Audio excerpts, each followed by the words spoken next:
Mu gitondo cya kare kuri wa mbere, igisirikare cya Iran cyabyukirije Israel ku rufaya rw'amasasu na misile biremereye. Mu masaha yo mu gitondo cyo kuri wa mbere nibwo Iran yasekuje misile nyinshi rwagati mu mujyi wa Tel Aviv ndetse no mu majyaruguru ya Haifa.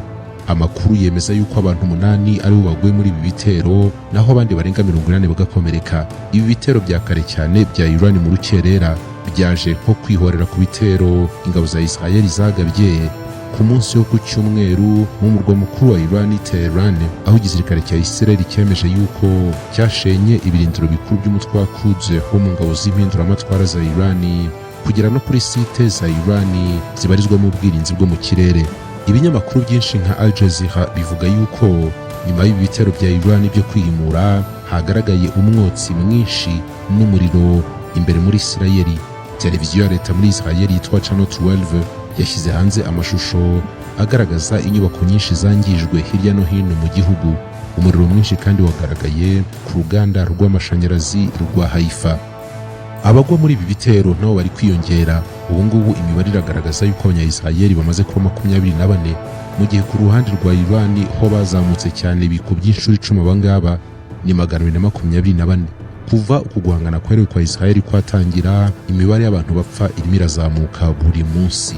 Ageze ijambo rye ku nteko ishinga amategeko ku bijyanye n'ibitero bikomeje hagati ya Iran na Israel, Perezida wa Iran Bwana Masoud Pezeshkian yasabye abaturage gushyira ku ruhande batandukanye Byose, ubundi bagafatanyiriza hamwe kurwanya Israel mu gihe bigaragara yuko amakimbirane yamaze gufata urundi rwego.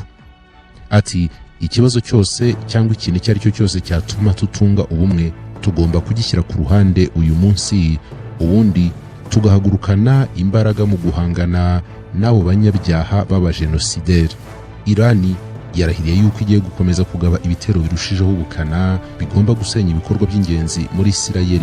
Mu itangazo ryasohowe n'ingabo za Irani zishinzwe kurinda impinduramatwara ryaciye mu kigo cya leta cy'itangazamakuru, handitsemo yuko ibikorwa byihariye kandi by'ubukana mu gusenya targets zo muri Israel bigomba gukomeza ku buryo bizaba byamaze gusenyuka byose burundu mu minsi mikiri imbere. Impuguke zirimo ziravuga yuko noneho abanya-Israel batangiye gusobanukirwa neza akababaro abanya-Palestine n'abanya-Libane bamaze iminsi banyuramo. Elijah Magnier, impuguke mu by'umutekano n'ubusesenguzi bwa politiki, avuga ko atekereza ko intambara hagati ya Iran na Israel izakomeza gukara, ariko ko ukuntu abanya-Israel bashyigikira ubutegetsi bwabo mu ntambara bishobora kuzagabanuka cyane mu gihe yaba ikomeje kwangiza byinshi imbere mu gihugu. Yabwiye Al Jazeera ati, ntekereza yuko ibintu bigiye kurushaho gukara, bizakaza umurego kubera ko turacyari mu minsi ya mbere y'intambara Israel yatangije kuri Iran. Yakomeje agira ati, abategetsi ba Israel bose, ni ukuvuga minisitiri w'intebe n'abayobozi b'ingabo, bamaze kuburira abaturage babo yuko iyi ntambara izaba ikomeye cyane kandi izatwara ikiguzi gihanitse.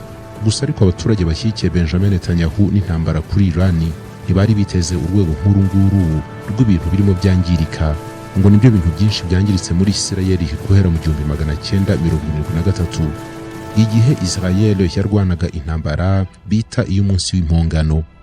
Kuva icyo gihe ngo nta wundi ibitero bikaze byavuye ahantu ariho hose bigasenya bikanangiza ibintu byinshi mu mutima w'ubutegetsi i Tel Aviv. Mu busesenguzi bwe atuwe rero noneho abanya-Israel batangiye gusobanukirwa neza akaga abanya-Palestine bamazemo imyaka, nuko abanya-Libani babazwa cyane no kubona ibintu byabo bisenyukira imbere yabo. Aba-Israel nabo ngo bari kwirebera n'amaso yabo amazu asenyagurikira hasi Tel Aviv no muri Haifa. Umuriro uri ahantu hose, ibikoresho by'abantu birahinduka umuyonga ku buryo buteye ubwoba. Kumva yuko abantu 8, niba imibare itangazwa na leta ya Israel ariyo, biciwe umunsi umwe, abandi 250 bagakomerekera umunsi umwe, ntabwo ari ibintu byari bimenyerewe cyane muri Israel bikozwe n'intambara. Ibi rero ngo ni ibintu abaturage ba Israel batari biteguye. Israel yavuze yuko abatuye Tehran bagiye kwishyura bidatinze ibi bitero Iran iri kugaba. Minisitiri w'ingabo muri Israel Bwana Israel Katz yatanze umuburo ku baturage batuye mu murwa mukuru wa Iran, Tehran, ko hagiye kuza inkubi y'ibitero ngo bishobora kuba ari rurangiza. agaruka ku mutegetsi w'ikirenga wa Irani Ayatollah Ali Khamenei, Bwana Iracyasuka yanditse kuri konti ya Telegram ati umunyagitugu wishongora cyane wo muri Irani wahindutse umwicanyi w'umugome urasa nkana ku baturage b'abasivili bo muri Isirayeli kugira ngo akange ingabo za Isirayeli ngo zihagarike ibitero bikaze zamutangijeho. Tugomba kwangiza ubushobozi bwe. Wa mutegetsi we ugomba kumenya ko abaturage ba Teherani bagiye kubiryozwa kandi ni vuba cyane.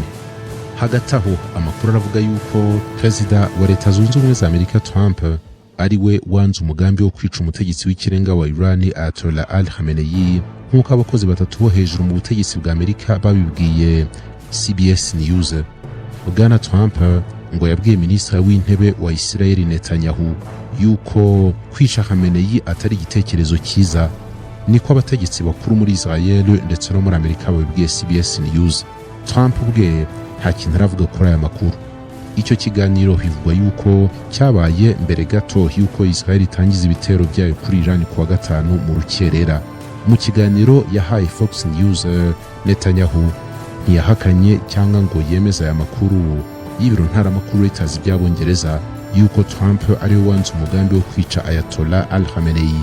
Netanyahu ati hari ibihuha byinshi birimo n'ibiganiro bitigeze bibaho rwose, kandi ibyo ntabwo ndi bubijyemo, ariko nababwira yuko tugomba gukora ikintu dushaka kandi ko tugomba gukora icyo tugomba gukora.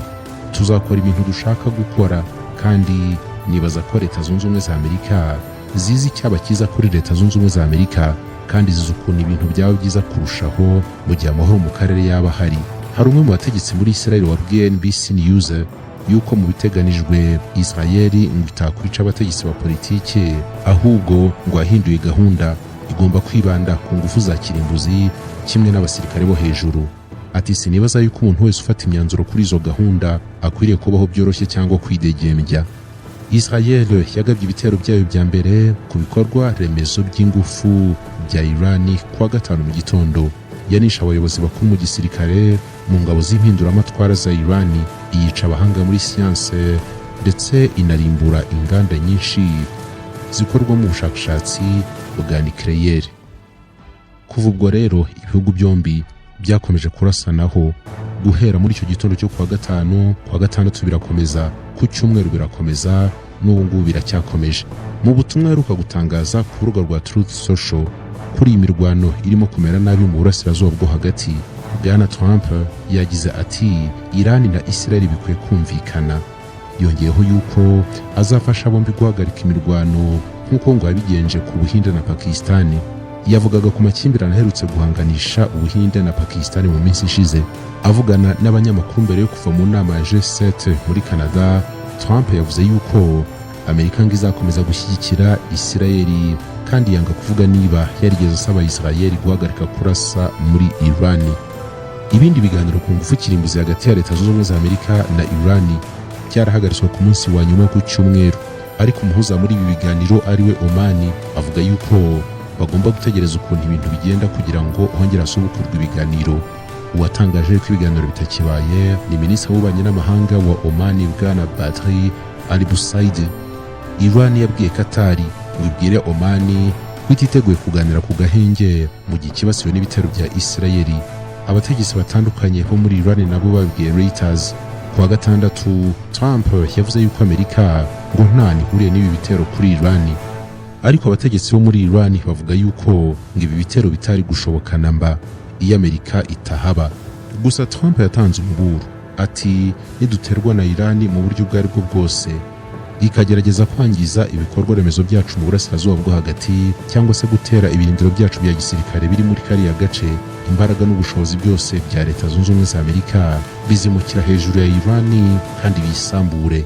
Gusa Irani ivuga yuko uko byagenda kose igomba kuryoza Israel ibitero yayikozeho, ikayisenyeraho ibirindiro bya gisirikare, ikayicira abasirikare, ikanangiza inganda zayo zitunganyirizwamo nucleaire. Turabifuriza kuguma kugira ibihe byiza. Bye.